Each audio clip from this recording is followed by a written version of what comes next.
There are two kinds of pain in this world. There is the kind you see coming, the slow build, the warning signs, the arguments that end with doors slamming hard enough to shake the walls. Then there is the kind that arrives without announcement, the kind that lands before your brain has even registered the hand that delivered it. Zara Calloway had just met the second kind. She lay flat on her back in the middle of an open parking lot, the rain coming down so hard and fast that it hit the flooded concrete and bounced back up like it had somewhere better to be. Her cheek was pressed against the ground. Her bare feet were cold. Her chest, God, her chest felt like something inside it had been rearranged without her permission. She tried to breathe slowly, and her left side screamed at the attempt. Broken ribs have a very specific way of reminding you they exist. They do not whisper. For a long moment, she simply lay there, staring up at the black sky, rain falling directly into her open eyes, and she did not even blink. She was trying to locate herself, not just physically, but in every sense that mattered. 20 minutes ago, she had been in the passenger seat of Declan's car. She had been wearing the burgundy dress he always said made her look like she belonged somewhere important. She had been thinking about whether she wanted the salmon or the steak. And then the car had turned left instead of right, and something in her stomach had shifted in a way she had learned, over 3 years, not to ignore. Declan, she had said his name carefully, the way you speak around a bruise. This isn't the way to the restaurant. He had not answered. He had simply driven, both hands on the wheel, jaw set, eyes fixed ahead with the kind of quiet that is not peaceful at all. Declan Morrow was a man who wore his rage the way other men wore cologne. Controlled, deliberate, and impossible to miss once you were close enough. The car had rolled to a stop under a single, humming streetlight at the far edge of the industrial district, where the city's ambition ran out and the warehouses began. No cameras out there. No foot traffic. No witnesses. He had planned this. She had understood that in the 3 seconds between the car stopping and his door swinging open, and she had reached for her phone, and it had already been gone from her bag, because of course it had. He was always 12 steps ahead. That was what she had loved about him, once. "You want to tell me," he had said, coming around to her side with his voice perfectly level, "what you were doing in my office last Thursday." She had opened her mouth. The door had opened faster. What followed was not a conversation. Declan Morrow, for all his tailored shirts and his dinner reservations and his easy, practiced charm, had a very particular set of skills that had nothing to do with his import business. 3 years, and she had never once seen this version of him unleashed in full. She had caught glimpses, a grip on her wrist held a second too long, a look that could strip wallpaper, but she had told herself the rest was her imagination running ahead of the evidence. The evidence, as it turned out, had been right there. She just had not wanted to read it. Now she was reading it. Face down in the rain, with what she was fairly certain were 2 cracked ribs and a gash above her brow that was bleeding steadily into the water pooling beneath her head. He had said something to her before he left. He had crouched beside her, not out of concern, but with the posture of a man concluding a business transaction, and his voice had been completely, terrifyingly calm. "You were the one mistake I almost let slide, Zara." His fingers had caught her chin, and he had tilted her face toward his one last time. Almost. Then he had stood, straightened his jacket, walked back to his car, and driven away. His tail lights bled red into the curtain of rain and faded. She was alone. She told herself to get up. Her body filed the suggestion under pending review and did not respond. She tried again. Her left arm got the message and pushed, but the rest of her had clearly not received the memo, and she collapsed back down with a sound that was equal parts grunt and humiliation. A broken laugh scraped out of her, because the alternative was crying, and she refused to cry on a parking lot for a man who had driven off in a dry car. She had found the documents 3 weeks ago. Account numbers she did not recognize attached to her own name. Property transfers she had never signed, except she had, because Declan had a very smooth way of sliding papers in front of her alongside grocery lists and dinner menus. She had photographed everything. She had saved copies in 3 separate places. She had been one careful phone call away from walking into the FBI field office on Monroe Street. She had been so close. Zara closed her eyes against the rain, and the cold crawled up her spine, and the darkness at the edges of her vision started pressing inward with a patience that frightened her more than the pain did. And then she heard footsteps. Not running. Not the frantic slap of someone rushing to help. These were slow, deliberate, unhurried steps, the kind that belonged to a person who had never in their life needed to hurry because the world generally had the good sense to wait for them. They stopped. The rain kept falling. A shadow stretched across the wet ground ahead of her and did not move. Zara forced her eyes open. She saw shoes first. Dark leather, rain-soaked, planted shoulder-width apart on the flooded concrete, with the kind of stillness that had nothing to do with hesitation and everything to do with the composed assessment of a man deciding what he was looking at. Those were not the shoes of a passerby. She dragged her gaze upward. Dark trousers. A long black coat, open at the front, rain hammering the shoulders of it. A suit jacket beneath that probably cost more than her monthly rent, which she had always considered insultingly high. Her vision swam, and she blinked hard to clear it. The man standing over her was tall, not in the vague, forgettable way, but in the way that registered as a fact about the space around him. His dark hair was soaked through, pushed back from a face that the rain had not softened in the slightest. Sharp jaw. Steady eyes. He was looking down at her with an expression she could not read from this angle, which was, admittedly, one of her worst angles. He was not horrified. He was not scrambling for his phone. He was simply looking at her, the way a man looks at a situation he is calculating the full weight of before he decides how to respond. The silence stretched out for 3 full seconds. "Who did this to you?" His voice was low, unhurried, carrying the quiet authority of a man who had never once needed to raise it to be heard. Zara opened her mouth. What came out was not words. It was a cough that dragged fire up through her ribs and left the taste of copper on her lips, and she pressed her hand flat against the ground and tried, again, to push herself upright. The man was already crouching. He did not ask permission. He did not flinch at the blood. He simply came down to her level and looked at her face with those calm, dark eyes, and the steadiness in them was, somehow, the most frightening thing she had encountered all evening. And Declan Morrow had just kicked in 2 of her ribs. "Don't move." His tone was not a suggestion. "You're going to make it worse." She stopped. She tried again. "I'm fine."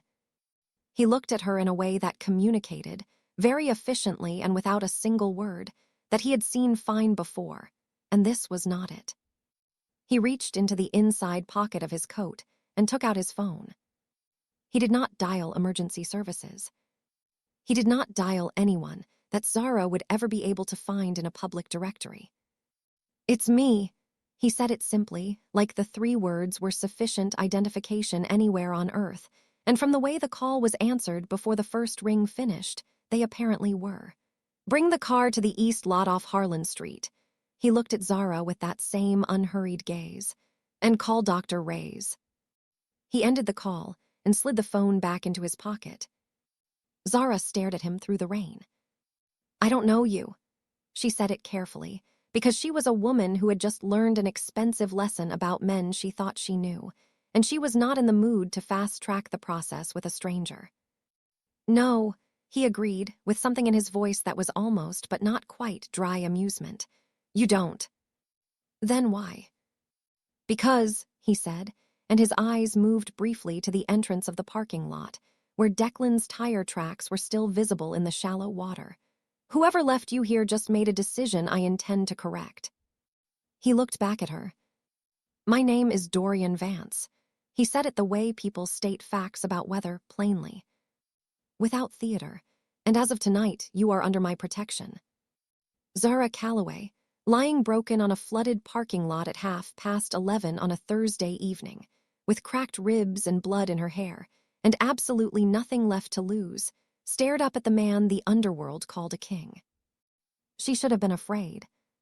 She was, in fact, completely terrified. But terror and exhaustion have a strange relationship at three-quarters consciousness, and what came out of her mouth next was not a protest or a plea. "Your shoes," she said faintly, "are going to be ruined." Dorian Vance looked down at his shoes, then back at her face.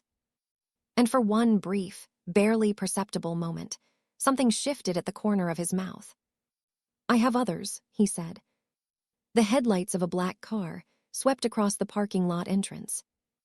And Zara Calloway's old life ended in the rain, right there, right then, not with the man who had left her, but with the arrival of the one who had chosen to stay. The first thing Zara registered was the ceiling. It was high, unreasonably high. The kind of ceiling that existed purely to remind you that the person who owned this space had never once in their life felt cramped. The second thing she registered was that she was not dead. She took a moment to sit with that information, because after the parking lot, it genuinely warranted acknowledgement. The third thing she registered was the pain, which had apparently been waiting politely for her brain to finish its inventory before announcing itself. She exhaled carefully through her nose and turned her head against the pillow. The room was large and quiet in the way that expensive rooms are quiet, not empty, but controlled, as though even the sound had been curated. Floor-to-ceiling glass ran the length of the far wall, and beyond it, the city stretched out in every direction, lit up and indifferent and completely unaware that Zara Calloway was lying in a bed that probably cost more than her car, wearing clothes she did not remember changing into. That last thought made her sit up too fast. Her ribs registered a formal complaint. "I would not do that yet." The voice came from across the room, calm, unhurried female. A woman sat in a chair near the window, closing a medical bag with the practiced efficiency of someone who had done this many times before and had long since stopped being curious about the circumstances. She was somewhere in her 50s, with silver-streaked hair pulled back sharply and reading glasses pushed up on her head. She looked like a university professor who had, at some point, made a series of interesting career choices. "Two cracked ribs," the woman said, standing and smoothing her jacket. "A laceration above the left brow that required 4 stitches, try not to touch it, bruising across the left shoulder and collarbone, and a mild concussion." She picked up her bag. "You were fortunate." Zara stared at her. "I'm going to need you to define fortunate," she said. The woman almost smiled. "You are alive and in one piece," she said simply. "In my line of work, that qualifies." She moved toward the door, paused, and glanced back. "Do not sleep on your left side. Eat something when you can. And the painkillers on the nightstand are prescription grade, so take 1, not 3. Then she left, pulling the door quietly shut behind her, and Zara noticed that she had not introduced herself, had not asked a single question about what had happened, and had not mentioned a hospital even once. "Right." She looked around the room again, slowly this time. There was a glass of water on the nightstand, beside the painkillers. There was a folded set of clothes on the chair the doctor had just vacated. Everything was precisely placed, like a hotel that had dispensed with the welcome card and gone straight to the part where they managed your life without asking. The door opened again. Dorian Vance did not enter the room so much as occupy it. He had changed out of the rain-soaked suit. He was dressed simply now, dark shirt, dark trousers, sleeves pushed to the forearm, and he looked, if anything, more composed than he had in the parking lot, which Zara had not thought was possible. He stopped just inside the doorway and looked at her with the same settled, assessing gaze she remembered from the ground. He had the kind of face that gave nothing away for free. "You're awake," he said. "That's observant," Zara replied, and then immediately wondered if sarcasm was wise given the circumstances, and decided she was too tired to care. Something shifted briefly in his expression, not offense, not amusement, something in between, and then it was gone. He moved to the window and stood with his back half to her, looking out at the city below with his hands in his pockets. "How much do you remember?" he asked. "Enough," she said. "Then I'll skip the summary." He turned to look at her.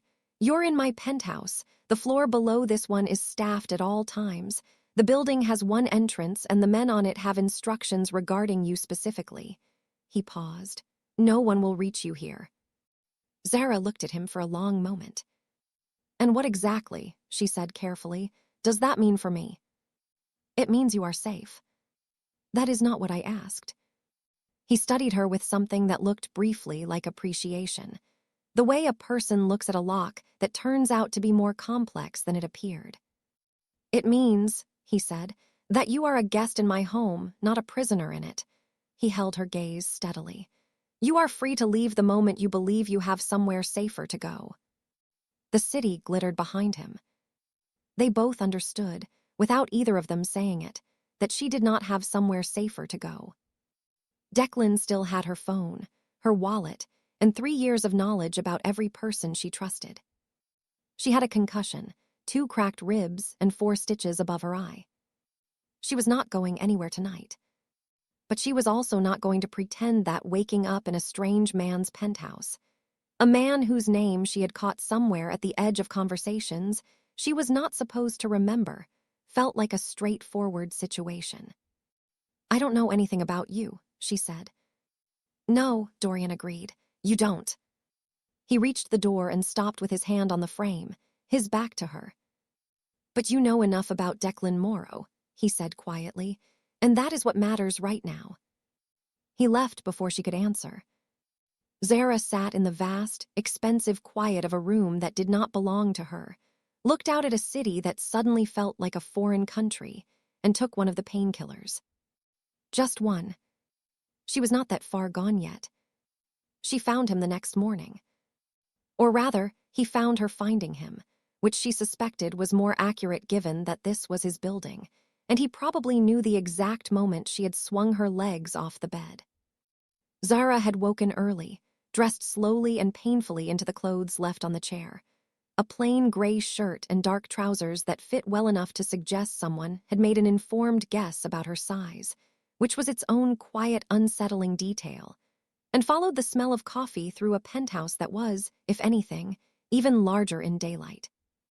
Dorian was at the far end of an open living space that looked out over the morning city, seated at a long table with a cup of black coffee and a thin folder in front of him. He was already watching her walk in. He gestured to the chair across from him without speaking. Zara sat down, because her ribs were still filing grievances, and standing on principle was easier when breathing did not require effort.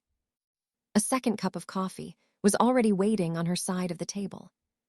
She looked at it, then at him. "You knew I was awake," she said. "I knew you were not the kind of woman to stay in bed once you could move," he said simply, and opened the folder. She wrapped both hands around the cup and waited.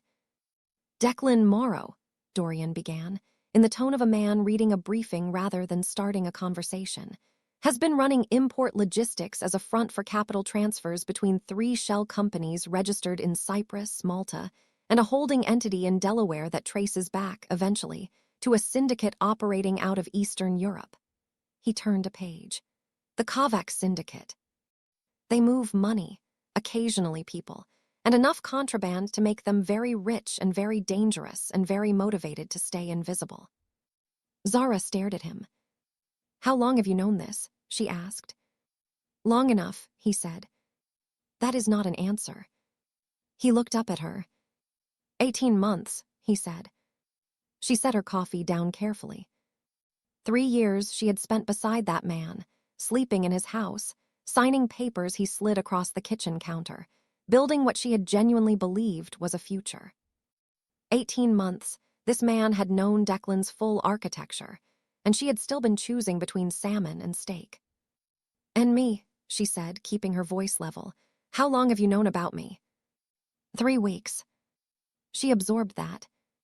"When your name started appearing on the transfer documentation," he said, watching her face. At first it read as willing participation. He paused. Then it didn't.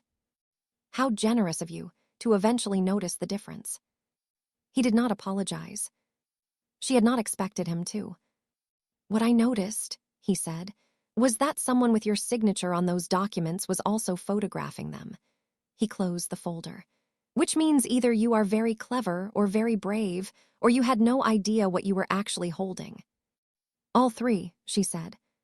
Something passed across his face, brief, like the shadow of a thought, and then he leaned back in his chair and looked at her with that steady, measuring gaze she was already learning to read as his default setting. Declan believes you are dead, he said. I know. That is the only advantage you currently have. I'm aware of that too. She looked at him squarely. What I am not aware of is what you want from me, Mr. Vance, because men like you do not pull women out of parking lots out of the goodness of their hearts. She held his gaze. So let's skip the part where we pretend this is purely charitable and get to what this actually costs me. Dorian Vance was quiet for a moment. Not the quiet of a man caught off guard. The quiet of a man deciding how much of his hand to show. I don't want your gratitude, he said. I don't want your compliance, and I don't want your fear. He placed one hand flat on the folder between them. I want to know everything you know about Declan Morrow. Zara looked at him. And in exchange? In exchange, he never touches you again. He said it plainly, without theater. Not because I am a good man, I'll spare you that particular illusion, but because what he did on that lot was a direct communication to me, even if he does not know it yet. He doesn't know you found me. No, Dorian said, he does not. A beat of silence settled between them. Zara turned her coffee cup slowly in her hands and thought about the 3 weeks she had spent photographing documents on a phone Declan had since pocketed and presumably destroyed. She thought about the FBI contact she had never quite called. She thought about waking up on that parking lot with the rain coming down and nobody coming. Then she thought about the copies she had made. The ones Declan did not know about, because she had not kept them anywhere he could find. The accounts, she said slowly. I have records he doesn't know I have. Dorian did not lean forward. He did not change his expression, but his attention sharpened in a way she could feel from across the table. Where? He asked.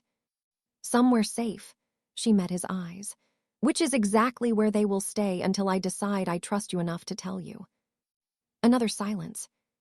Then Dorian picked up his coffee, took a slow drink, and set it back down.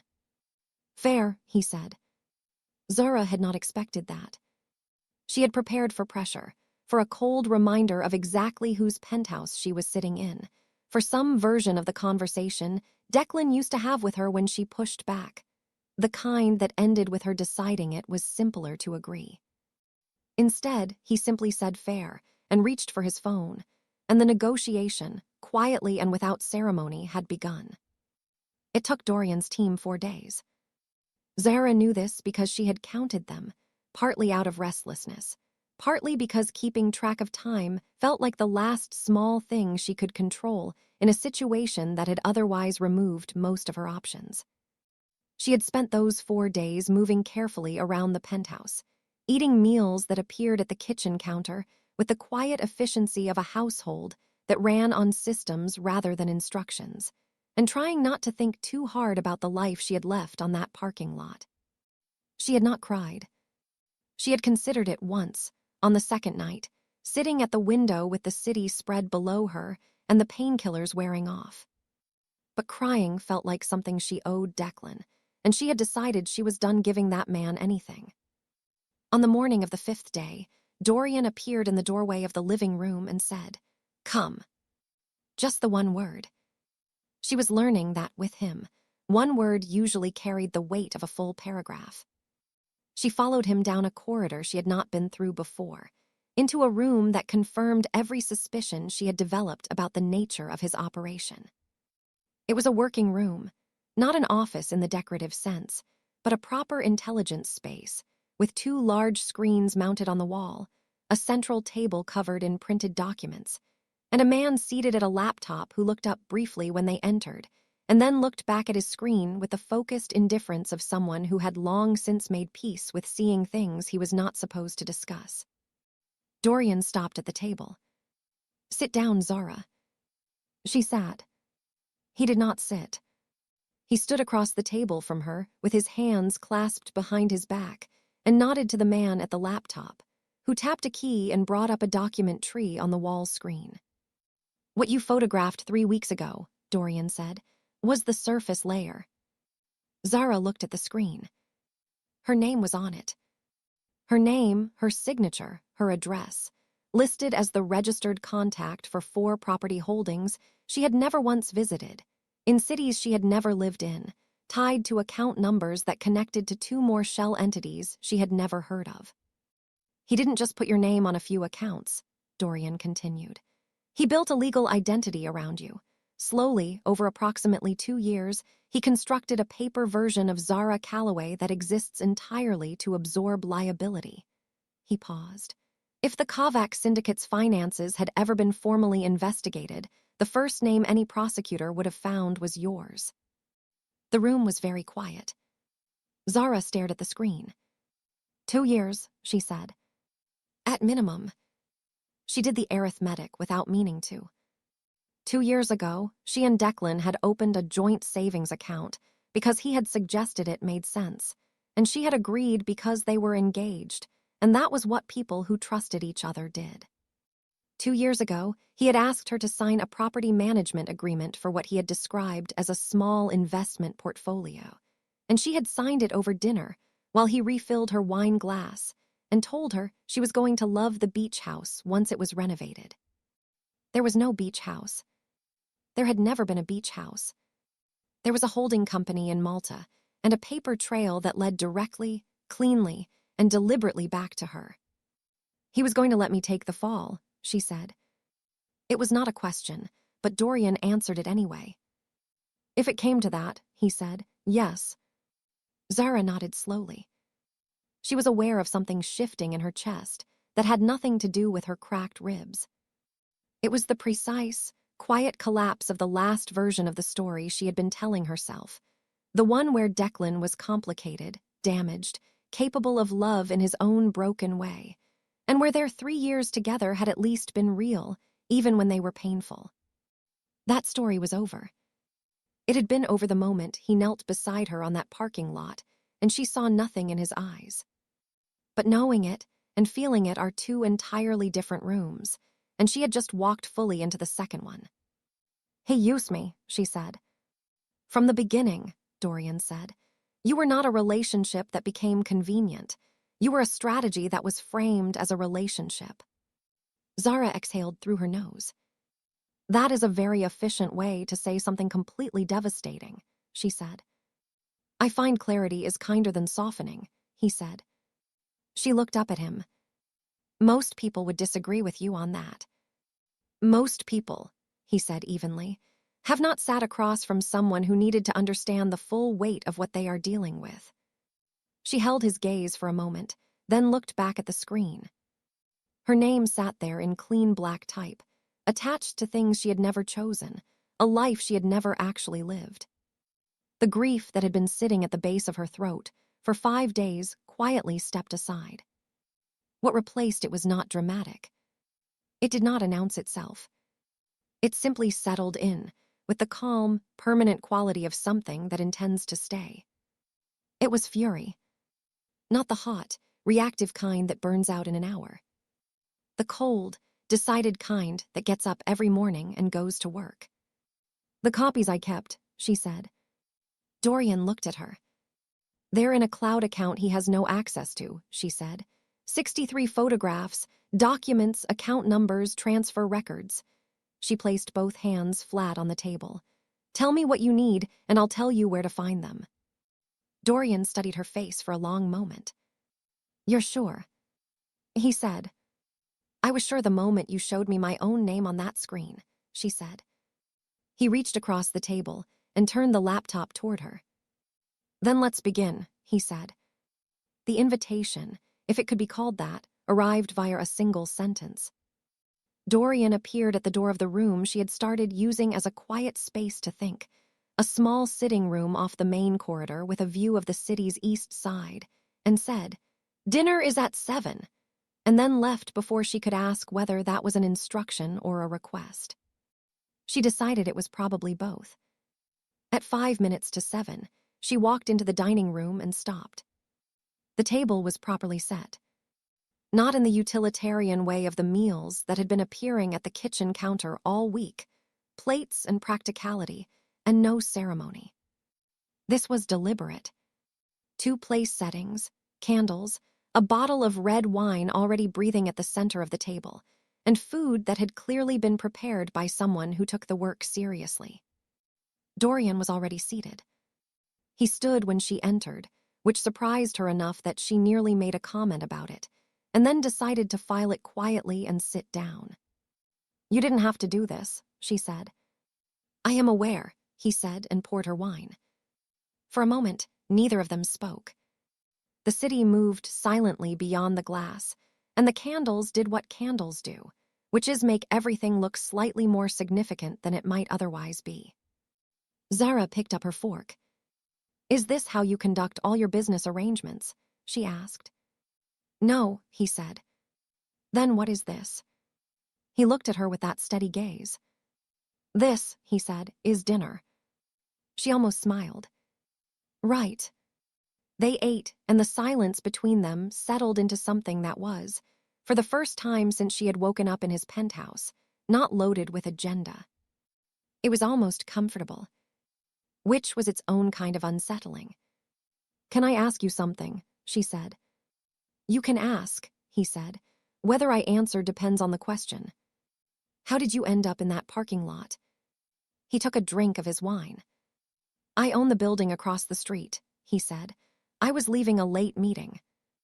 And you just happened to find me." "There is no grand design to it," he said. "You were there, it was raining, the rest followed." Zara looked at him. "Most people would have kept walking," she said. "Most people," he said, in a tone that was not arrogant but simply factual, "are not me." She conceded that with a small nod and refilled her own glass. "What was the meeting about?" she asked. He looked at her with the faintest trace of amusement. "You don't want to know," he said. "Probably not," she agreed, "but I asked anyway." He leaned back in his chair and studied her with that expression she was beginning to recognize, the one where he was deciding not how to answer, but how much of the answer to give. "Territory," he said finally. "Yours or someone else's?" "Both." She nodded as though this were a perfectly ordinary dinner conversation, because she had made a decision somewhere around day 3 of living in his penthouse that treating the extraordinary as ordinary was the only way to get through this without losing her mind entirely. "Your turn," he said. She looked up. "My turn for what?" "You have been asking questions for 10 minutes, he said. "That usually suggests someone who also has things they want to say." She was quiet for a moment. "I grew up in a small town about 4 hours from here," she said eventually. "My mother was a librarian, which is probably why I have a habit of reading things carefully before I sign them." She paused. "Apparently not carefully enough." He did not offer the reassurance she had not asked for.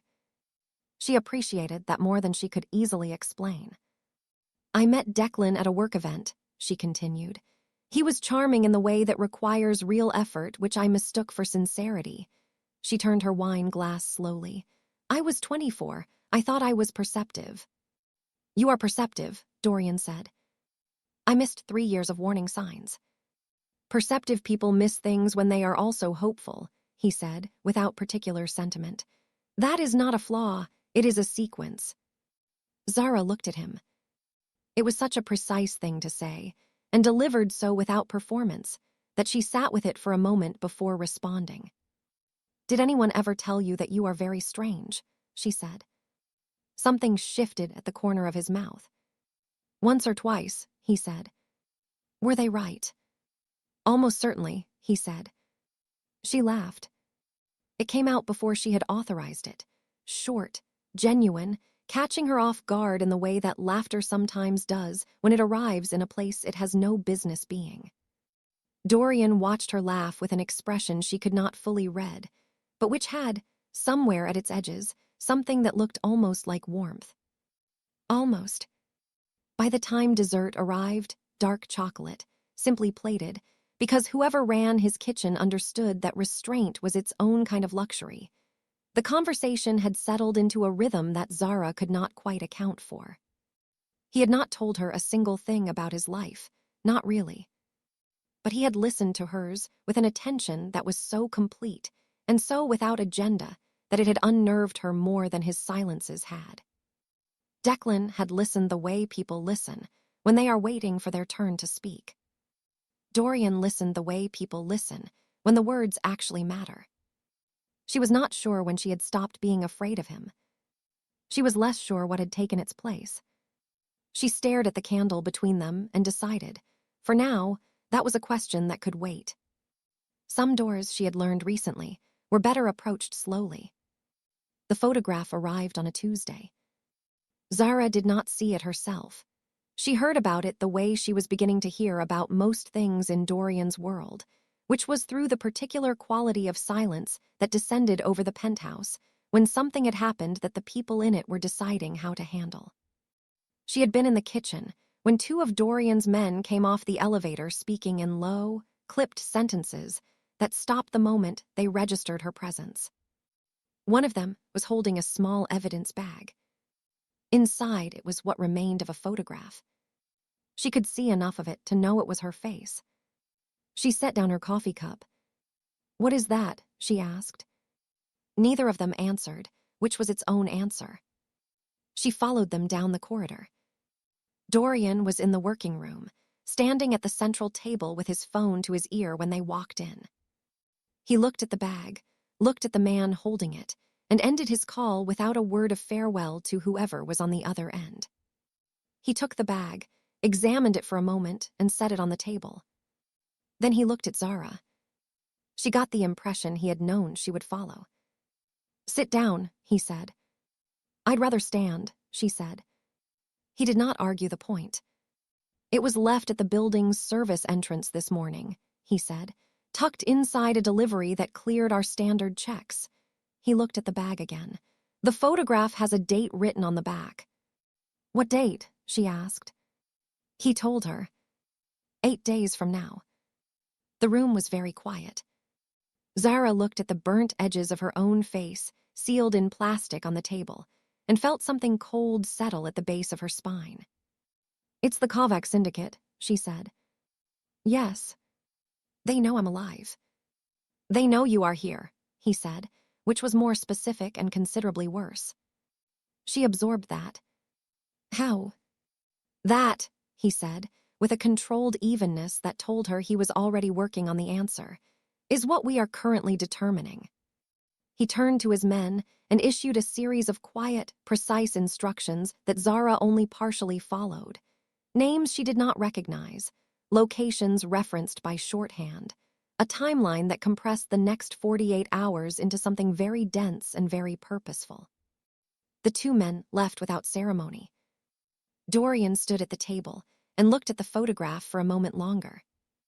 Then he picked up his phone and made another call. Zara stayed where she was and watched him work, and she thought about the Kovac Syndicate, and she thought about Declan, and she thought about the very straightforward conclusion that had been forming at the back of her mind for the past 10 minutes. When he ended the call, she said it. "This is because of me." He looked at her. "They were already a concern," he said. "That is not what I said." She held his gaze.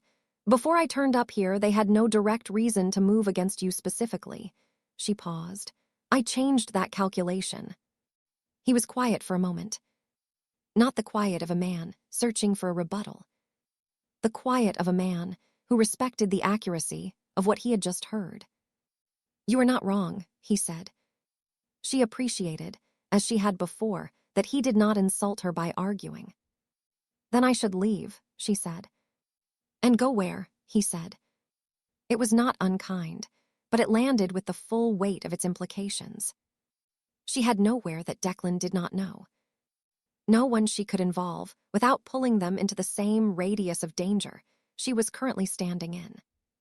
The Kovac syndicate had just announced, in the quiet language of burnt photographs and written dates, that they knew exactly where she was and had made a note in their calendar about it. Leaving Dorian's protection did not make her safer. It simply made her easier to reach. "I am not asking you to stay out of obligation," Dorian said, moving around the table and stopping a few feet from her. "But I am telling you that leaving this building without a plan is not survival.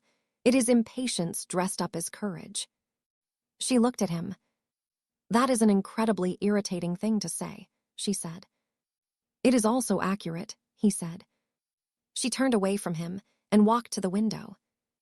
The city below moved through its ordinary Tuesday with complete indifference to the fact that somewhere in its architecture, a syndicate had written her name on a date and considered the matter scheduled. She thought about her mother's house, 4 hours away, with the yellow curtains in the kitchen and the loose step on the front porch that had been loose since Zara was 11 years old. She could not go there. She would not bring this to that door. She thought about the 63 photographs in the cloud account, and Declan's name on every document, and the cold fury that had settled into her chest 9 days ago and had not shifted an inch since. She was not finished. Leaving now would mean letting Declan win by default, and she had decided, somewhere between the parking lot and that dinner table, that she was done making things easy for that man. She turned back around. "I'm staying," she said. Dorian had not moved. "I know," he said. She narrowed her eyes slightly. "You could at least pretend you weren't certain," she said. "I could," he agreed and reached for his phone again. "But I would not want to insult your intelligence." The 8 days came and went without incident, which, as Dorian had explained with characteristic economy, was itself a reason for concern. "They sent the date to watch us prepare," he had said on the 9th morning, when the deadline passed quietly and nothing happened. "They wanted to see how we move." "And now they know," Zara had said. "Now they know," he confirmed. What followed was 6 days of attention that did not announce itself loudly, but lived in the small details. The extra man on the elevator, the cars that rotated positions in the street below on a schedule that changed daily, the way Dorian's phone calls grew shorter and more frequent, and always ended with him standing at the window, looking out at the city with his jaw set. Zara noticed all of it. She had also, in the weeks she had spent inside his world, begun to understand the rhythm of it, who reported to whom, which silences meant planning and which meant concern, and the specific way the atmosphere in the penthouse shifted when something was in motion. On the 15th night, the atmosphere shifted. It started at 11:43. She knew the time because she had been awake, sitting with a glass of water at the kitchen counter, when Dorian's second-in-command, a lean, sharp-eyed man named Rias, who had spoken perhaps 30 words to her in total across all their interactions, came off the elevator at a pace that was not quite running, but had abandoned all pretense of calm. "3 sites," he said, moving past her without stopping. "Warehouse on Clement, the storage facility off Route 9, and the Harlan Street office." Dorian was already in the corridor. He had not been asleep either. "Casualties," he said. 2 down at Clement, 1 critical at Harlan. Something crossed Dorian's face that was gone before she could read it properly. "The Harlan documents," he said. "Ray's got them out," Rias said. "Cars waiting." Dorian turned and looked at Zara with an expression that was clear and direct, and left no room for negotiation. "You stay in this building," he said. "You do not open the elevator for anyone who does not come through Rias first." "Dorian." "This is not a discussion," he said. Then he was gone, and the elevator closed, and Zara stood in the kitchen with her water glass and the particular helplessness of someone who has just been told to wait, while a situation they are directly responsible for accelerates without them. She lasted 22 minutes. Then Rias came back for a secondary drive from the working room, and she was behind him when he turned around. "I'm coming," she said. "You are not," he said. "The Harlan Street office has the secondary financial files." she said. "The ones we cross-referenced last week. If the Kovac team is there, they are looking for something specific, and I am the only person in Dorian's operation who knows exactly what that is." Rias looked at her for a long, assessing moment. He had Dorian's habit of weighing things before responding. "He is not going to like this," he said. "No," she agreed, "but he'll like the alternative less." The rooftop of the Harlan Street building was not where she was supposed to be. She was supposed to be in the car with two of Dorian's men, while Rias coordinated the extraction of the remaining documents from the office 2 floors below. What she was not supposed to do was follow the sound of a situation deteriorating up a stairwell and onto the roof, because she had heard Dorian's voice somewhere above her, and then heard it stop mid-sentence. The rooftop was dark and rain-slicked. Because of course it was raining, this city had a gift for that, and she came through the access door to find two of Dorian's men pressed against the raised perimeter wall, and Dorian himself standing 3 feet from cover with his phone to his ear, tracking a vehicle on the street below that his men had not yet locked down. She saw the angle before it registered as thought. The building across the alley had a clear line to where he was standing. "Dorian," she said his name at normal volume, no panic in it, because panic carried and she did not know who else was listening. "Move left." He looked at her with an expression that covered, in rapid sequence, surprise, irritation, and the beginning of a question. The question never arrived. The shot did. It came from across the alley, and it caught him in the right side, and the force of it turned him, and he went down hard against the rooftop surface. Zara was already moving. She crossed the distance without thinking about it, which was fortunate because thinking about it would have taken too long, and she dropped beside him and got both arms under his and pulled him backward toward the wall with everything she had, which was apparently enough because he moved, and the second shot hit the concrete where he had just been. His men closed in from both sides. She pressed herself against the wall with her shoulder against his and her hand, flat on his ribs, and felt the warmth there. That meant the shot had found something real. "How bad?" she said. His jaw was tight. "I've had worse," he said, which was not an answer. "That is medically unhelpful," she said. "Rias," his voice carried, controlled even now. "Get her down first." "Don't," she said sharply. He turned his head and looked at her. "I pulled you behind a wall," she said. "The least you can do is let me stay in it until we can both leave." He looked at her for a moment, really looked, the way he had on the parking lot the first night, taking the full measure of something. "Fine," he said.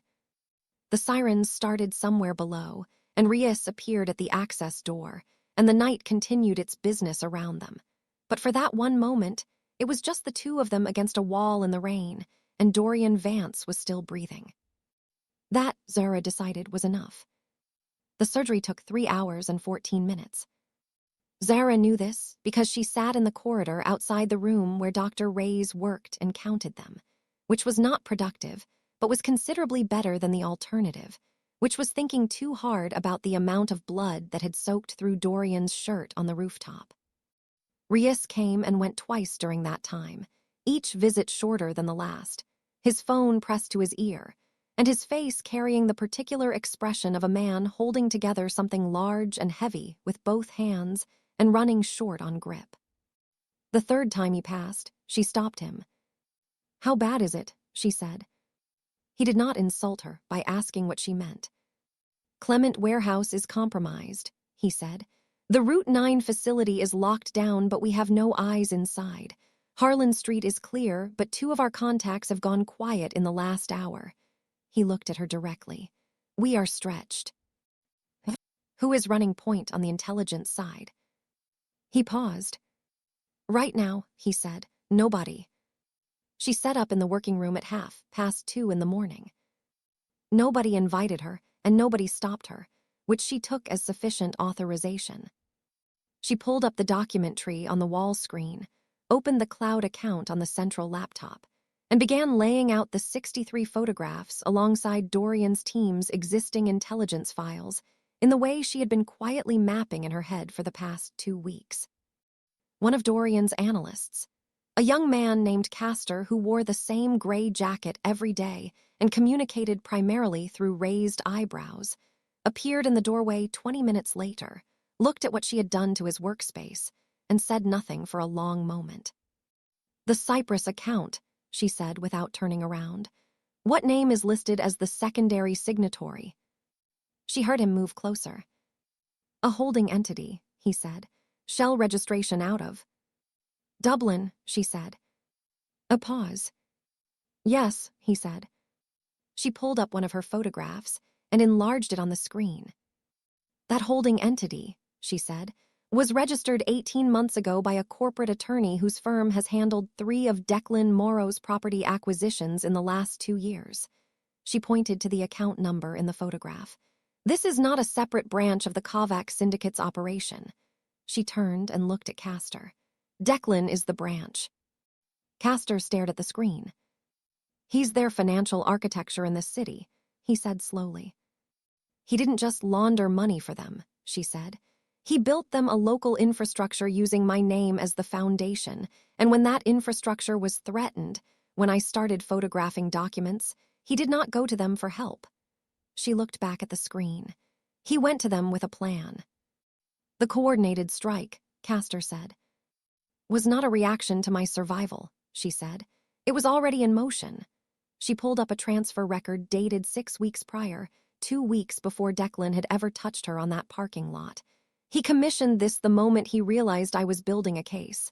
He did not leave me for dead and then run to the Kovac syndicate." She paused to let it land. "He left me for dead because the Kovac syndicate had already been paid to finish the job and take Dorian's operation down in the same movement." The room was quiet. Castor pulled up a chair, which she took as a professional compliment.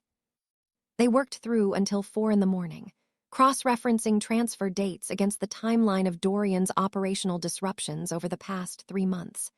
The supplier who had pulled out without explanation, the city official who had reversed a long-standing arrangement overnight, the 2 territory disputes that had flared up simultaneously in different districts. Every single one of them traced back to a decision made inside Declan's financial network. He had been dismantling Dorian's empire one quiet thread at a time, for months, before anyone had fired a single shot. "He used the same strategy on the syndicate that he used on me," Zara said quietly, at some point around 4:30. Castor looked at her. "Long game," she said. "Patient, structured, invisible until it isn't." She sat back in her chair. "He makes you believe you are living one story while he is writing an entirely different one underneath it." Castor was quiet for a moment. "You figured all this out," he said carefully, "from photographs you took on a phone in your kitchen." "I had a very boring 3 years," she said. He almost smiled. Rias appeared in the doorway at 5:15, and he looked at the wall screen, and he looked at Zara, and something in his face shifted in the way faces shift when a prior assessment turns out to have been insufficient. "Dorian is out of surgery," he said. "Stable." Zara exhaled once, quietly, and turned back to the screen. "Good," she said, "because when he wakes up, I need 30 minutes with him. He's not going to be in a condition to." "Rias," she looked at him directly. "Declan Morrow has been running this entire operation from inside a legitimate business address 4 kilometers from here, and the Kovac syndicate is expecting delivery of something in 72 hours that will make everything we have built here irrelevant." She held his gaze. "I need 30 minutes." Rias looked at the wall screen for a long moment. Then he looked at Castor. Castor raised both eyebrows, which appeared to be his way of saying he entirely agreed. "I'll tell him when he's awake," Rias said. "Thank you," she said, and turned back to the screen. Outside, the city was beginning its gray, indifferent crawl toward morning. Zara Calloway, who 3 weeks ago had been lying on a flooded parking lot with nothing left, pulled up the next document and kept working. The call came at noon. Rias took it, listened for 40 seconds without speaking, and walked directly into the room where Dorian was propped against a stack of pillows, looking considerably better than a man with a bullet wound had any right to look, and considerably worse than he would ever admit. Zara was already there. She had taken her 30 minutes that morning, laid out everything she and Castor had built across the night, and watched Dorian follow the full architecture of Declan's operation with the focused, unhurried attention of a man recalibrating every assumption he had made for the past 18 months. He had not interrupted her once. When she finished, he had looked at the ceiling for a long moment and said, "He was that close the entire time." "He is very good at being invisible," she said. "I lived with him for 3 years and I almost missed it." "Almost," Dorian said. "Almost," she agreed. Now Rias stood in the doorway and relayed the terms with the flat delivery of someone who found them deeply offensive, but was committed to accuracy. "Hand over Zara Calloway by 10 o'clock tonight at the rail depot on the city's eastern edge, and the Kovac syndicate would stand its operations down." Dorian's response was immediate. "No," he said. "They'll move on the remaining sites," Rias said. "Then we hold the remaining sites," Dorian said, in a tone that ended the logistical portion of the conversation. He looked at Zara. She was already looking at him. "We have 72 hours before their delivery window closes," she said. "We discussed this." "We discussed using the documentation through proper channels," he said, "with time and—" "We don't have time," she said, "and you have a bullet wound which limits your personal range of options tonight." His jaw tightened. "Zara." "I'm not asking for permission," she said. He looked at her for a long moment with those dark, steady eyes. "I know," he said, and that was the problem, and they both understood it. She left at 9:15, while Rias was on the floor below managing the defensive coordination, and Castor was compiling the final document package she had requested. She took the package, her phone, and a car from the building's lower level whose driver she had spoken to twice before, and who asked no questions, which was a quality she had come to value enormously in people. The rail depot sat at the city's eastern boundary, where the industrial district finally gave up entirely. A broad, derelict space of broken concrete and rusted infrastructure that the city had stopped pretending it would eventually develop. She arrived at 9:40. Declan arrived at 9:55, which meant he had been there earlier, and she had simply not seen him, which was entirely consistent with everything she now knew about the way he operated. He stepped out of the shadows near the depot's main entrance, with 2 men behind him, and the easy, composed posture of someone who had already decided how this evening would conclude. He looked at her. She looked at him. He was wearing the same kind of suit he always wore, which struck her as almost funny, that a man could arrange the attempted murder of his fiancée and still dress for the occasion. "Zara," he said, in a tone that managed to be both warm and pitying, "you look tired." "You look like a man who is about to have a very bad night," she said. He smiled, which did not reach his eyes because it never had. "There is nobody behind you," he said, glancing past her. "No cavalry, no Vance." He tilted his head slightly. "You actually came alone." "I did," she said. "That was not wise." "It wasn't meant to be wise," she said. "It was meant to be final." She held up the phone. On the screen was a live document share, time-stamped, active, and currently open on the server of the FBI field office on Monroe Street, where a contact she had emailed 3 hours ago had confirmed receipt of everything, and was, at this precise moment, sitting in front of it with 2 colleagues. Declan looked at the screen. For the first time in 3 years. She watched his composure locate a crack it could not immediately repair. "The account transfers," she said. "The shell registrations, the attorney in Dublin, the Cyprus signatories, the Route 9 facility logs, and the internal communication records between your office and the Kovac syndicate's financial liaison going back 14 months. She lowered the phone. "All of it, time-stamped, sourced, and currently being read by people with federal authority and a genuine enthusiasm for financial crime." The Kovac representative, a broad, quiet man who had arrived from the far side of the depot and had been listening without expression, looked at Declan. Declan looked at the phone. "You can't," he started. "I already did," she said, 20 minutes ago. The quiet man from the Kovac syndicate said something low and brief to the man beside him, and the two of them exchanged a look that Declan was not quite fast enough to catch. But Zara caught it. She had spent 3 years learning to read rooms. "The ceasefire offer," she said, turning to the Kovac representative directly, "was never going to hold, because the person who commissioned this war was not protecting your interests." She paused. "He was using them." She could hear it now, distant, approaching, the specific frequency of vehicles moving with purpose through quiet streets. Declan heard it too. He turned to look at the depot entrance, and when he turned back, his composure had finished its collapse, and what was left underneath was something she recognized from a parking lot in the rain 3 weeks ago. Cold fury, directed at her, and nowhere left to take it. "You were supposed to be nothing," he said. She held his gaze without flinching. "You left me for dead, Declan," she said. The sirens grew louder. "You should have made sure." Declan Morrow was arrested at 9:58 on a Thursday evening in the rain, which Zara felt was appropriate. She watched from across the depot as 2 federal agents walked him to a car with his hands secured behind him and his suit, for the first time in 3 years, not quite sitting right. He did not look back at her. She had not expected him to.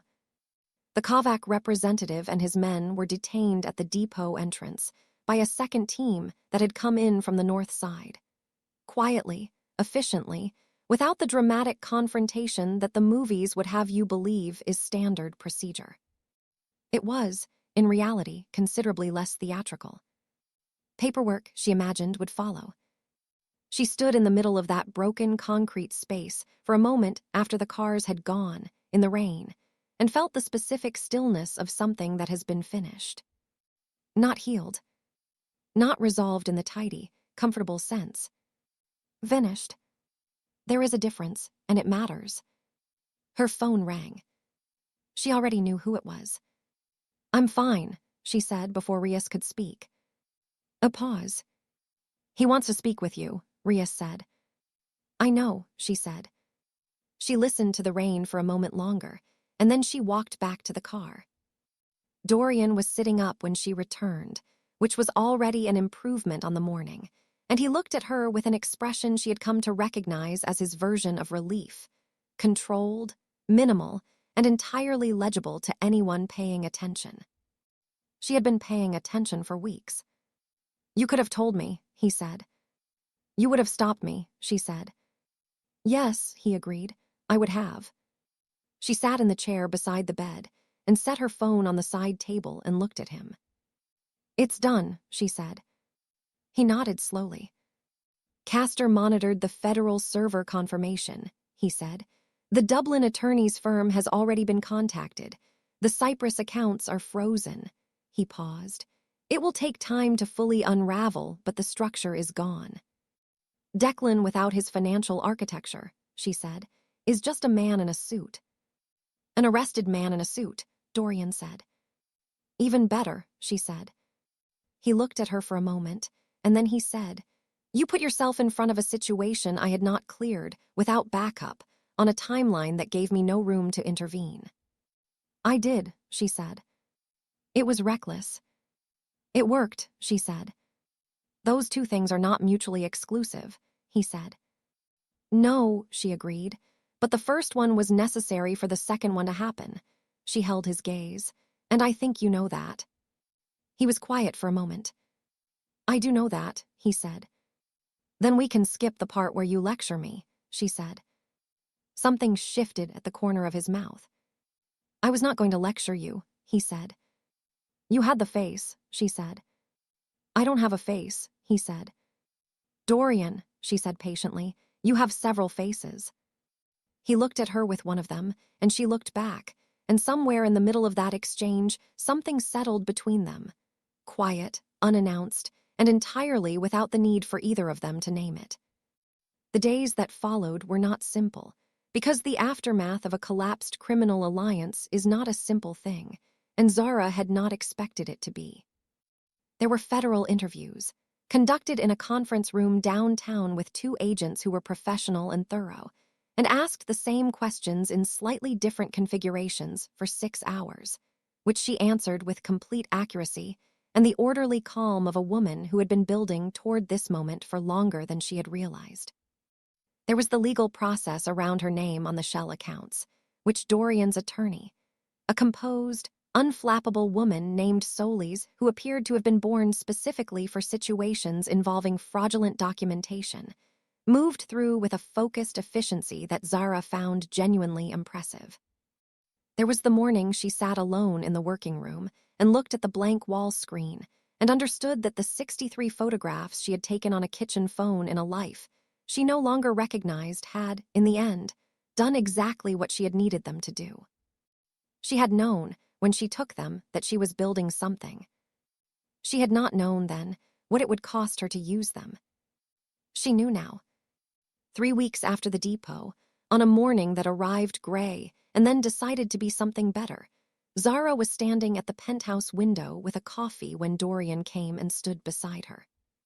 He was moving without difficulty now, which she had monitored more carefully than she had told him, and he had the same composed, unhurried presence he always carried, as though the bullet wound had been, at most, an inconvenience. They stood together and looked at the city below, which was doing what cities do in the early morning, waking up in pieces, indifferent and continuous and entirely unconcerned with the events of the past month. "You never asked me what your plan was," she said. "I trusted you had one," he said. "That's either very perceptive or very reckless," she said.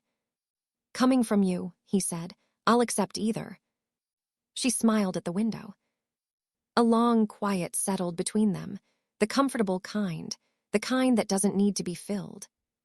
He did not tell her she belonged here. She did not tell him she was staying.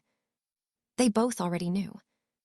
What had begun on a flooded parking lot, in the rain, with nothing but broken ribs and a borrowed moment of terrible clarity, had become, across blood and evidence and long nights and one very good dinner, the realest thing in either of their lives.